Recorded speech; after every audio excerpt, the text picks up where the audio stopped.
Cameroon, Bandung, Africa, Bandung, to the world, Bandung.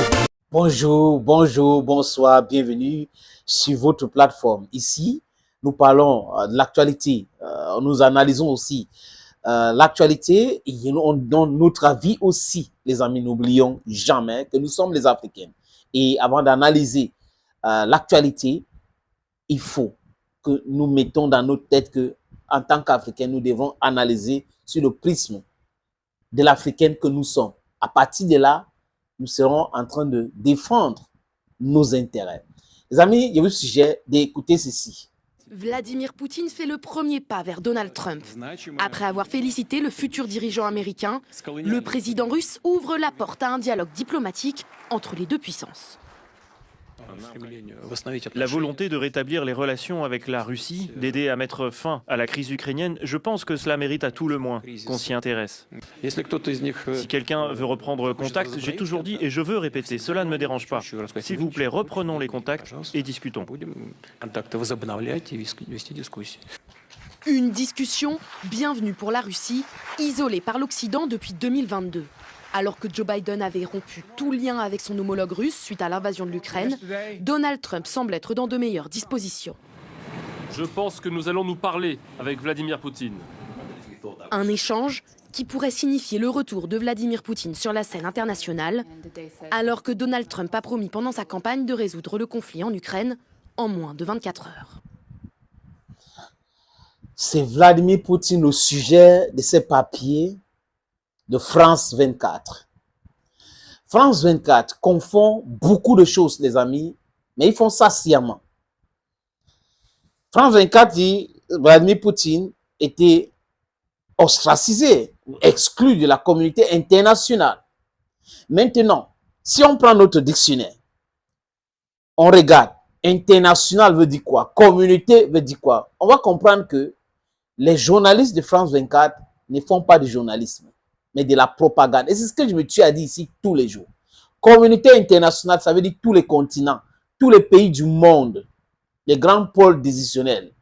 Mais France 24 pense, ou des journalistes qui sont des communicants et des propagandistes de France 24, pensent que la communauté internationale veut dire l'Europe et les États-Unis. Comment les gens peuvent dire? C'est-à-dire qu'ils sont dans une rédaction, il y a le directeur de l'information, il y a le rédacteur en chef, il y a. Et quelqu'un prend son stylo, sa plume, il rédige un papier et il dit que Vladimir Poutine était exclu de la communauté internationale et que Donald Trump va le faire revenir à la communauté internationale. Ou il est stupide, il ne sait pas de quoi il parle, ou on l'a intoxiqué, ou c'est la mauvaise foi plus la propagande. Poutine est exclu où? Les pays du BRICS qui étaient en Russie dernièrement à Kazan, c'est quoi? C'est la communauté quoi? Communauté quoi? Comprends pas. Il était en Chine, il était en Corée du Nord, il était au Qatar, il était en Arabie Saoudite. C'est quelle communauté internationale? Donc, si quelqu'un ne vient pas en Europe, ça veut dire qu'il est exclu de la communauté dite internationale. Autre chose, Poutine fait des coubettes à Trump? Jamais de la vie. M. Peskov avait dit clairement que Donald Trump ou n'importe quel président américain, c'est la même chose. Maintenant, par politesse, on félicite, on dit qu'on peut travailler. Il a dit qu'on peut travailler avec. Mais France 24, c'est cette même chaîne où j'appelle aujourd'hui Mensonge 24 et toutes les autres chaînes de médias mensonges qui ont passé leur temps à encenser Kamala Harris en racontant des boubards sur les soi-disant sondages. Et ces sondeurs qui sont des manipulateurs. Et le peuple américain, dans leur immense majorité, a prouvé encore que ce sont des petits manipulateurs, ces sondeurs-là. Les amis, Donald Trump a gagné tout. Vote populaire, grands électeurs. Vous comprenez que les histoires de sondages, là, il faut faire très attention avec. C'est juste la manipulation de la conscience dont on prépare l'opinion publique pour l'éventualité de voir tel ou tel au pouvoir. C'est comme ça les sondeurs. Donc, ils sont des manipulateurs. Il n'y a rien de scientifique pour certains sondeurs n'utilisent pas certains éléments scientifiques pour faire leur travail. Ils restent dans leur bureau, ils appellent 2 ou 3 personnes, après ils disent oui, c'est bon. Kamala Harris est le nouveau président des États-Unis. Elle n'est pas présidente. Pourquoi? Elle a même perdu son latin. Donald Trump pendant la campagne, avait bien dit qu'il avait les bons rapports avec Vladimir Poutine et qu'il va nuer encore les contacts avec Vladimir Poutine. Et quand vous écoutez le papier de France 24, ils font semblant comme si Donald Trump c'était un gars belliqueux, qu'il avait des problèmes avec tout le monde. Et ça les énerve aujourd'hui. Pourquoi, les amis? Parce que Donald Trump n'est pas un va-t-en-guerre. Il veut make America great again. Et le fait de chercher à make America great again, ça perturbe le medulla oblongata des Occidentaux, qui sont des va-t-en-guerre, qui se cachent derrière les armes pour pouvoir piller le peuple du monde, pour s'enrichir. Et il se rend compte aujourd'hui que ça sera tellement difficile. Macron a dit quoi l'autre jour à Budapest? Que le monde est fait ainsi. Il y a des herbivores, il y a des carnivores. Et que si les Européens ne font rien, les carnivores vont gagner. Les carnivores ici, c'est qui? C'est les États-Unis. Et ils souhaitent que l'Europe soit omnivore. Donc, manger les herbes. Certainement, ils nous considèrent comme les herbes, les Africains, et les Américains comme la chair.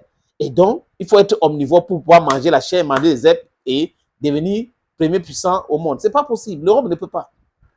L'Europe compte combien de personnes? L'Europe a quoi dans son sous-sol? Voilà les questions qu'il faut se poser. Les BRICS et les autres sont en train de réfléchir sur comment diminuer l'importance du dollar et de l'euro. Donc, tous les pôles décisionnels du monde devraient avoir leur monnaie. Les pays devraient faire des transactions entre eux avec leur propre monnaie. Et là, ça tue ces dominances-là. Mais ils n'arrivent pas à comprendre. En fait, l'événement de l'élection de Donald Trump au pouvoir aux États-Unis perturbe tous ces chaînes-là. Quand vous regardez les journaux parler, vous comprenez qu'ils sont tellement perturbés. Ils invitent les gens, les haineux sur le plateau, qui racontent du n'importe quoi. Ça, des gens qui disent qu'ils sont démocrates. Oui, la démocratie voudrait que on passe aux élections, quelqu'un qui a gagné, vous dites, oh, c'est bon. Mais regardez ce qui se passe. Donald Trump gagne et il trouve que les gars qui ont voté pour Donald Trump, dont la majorité des Américains sont fous pour certaines personnes. Comme Biden les avait traités des ordures. En 2016, Hillary Clinton les avait traités de quoi? Des drogués, pratiquement, les amis. Donc, voilà la qualité des gens qui vous parlent de la démocratie à longueur de journée. La démocratie, c'est quelque chose de bien. Mais les Occidentaux utilisent cela, manipulent les gens et ils ne veulent pas pratiquer la démocratie telle qu'on connaît. La définition de la one man, one vote, ça ne les intéresse pas. C'est one man, manipulation et vote.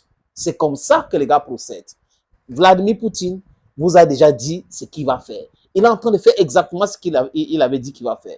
Donald Trump donc est arrivé au pouvoir. Lui, il avait dit qu'il ne veut pas de guerre. Il ne veut pas la guerre avec n'importe qui. Même Benjamin Netanyahu va se déchanter bientôt parce que lui ne veut pas de guerre. Il a dit qu'il faut arrêter les guerres, il faut arrêter de tuer les gens. C'est ce que Donald Trump a dit.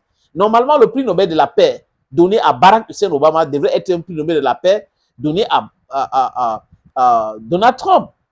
Il a réussi à discuter avec la Corée du Nord. Pourquoi discuter avec tout le monde, trouver une solution au problème du monde? Pourquoi est-ce qu'il faut toujours utiliser les armes pour bombarder autres? Regardez ce que Joe Biden est en train de faire actuellement, les amis. Joe Biden a donné l'autorisation aux sociétés civiles américaines pour aller faire les palabres en Ukraine en disant que non, c'est seulement pour l'entretien des armes que les Américains ont envoyées. Il est en train de partir, mais il pense qu'il va sauver l'Ukraine. Il ne peut pas. Volodymyr Zelensky. Tu te rappelles quand Jonathan était président, quand tu étais en connivence avec Joe Biden, tu vas payer ça. Tu vas payer ça. Les Européens qui s'agitent là, bientôt, à partir du 20 janvier, je vais voir vos têtes. Viktor Orban est quelqu'un de cohérent et constant. Meloni, cohérente et constant. Maintenant, regardez la situation en Allemagne. La coalition, l'élection anticipée, c'est pour très bientôt. Regardez la situation de Macron. Il parle, mais il ne peut plus faire des actions parce qu'il est minoritaire. Thank you, friends. Bye bye for now.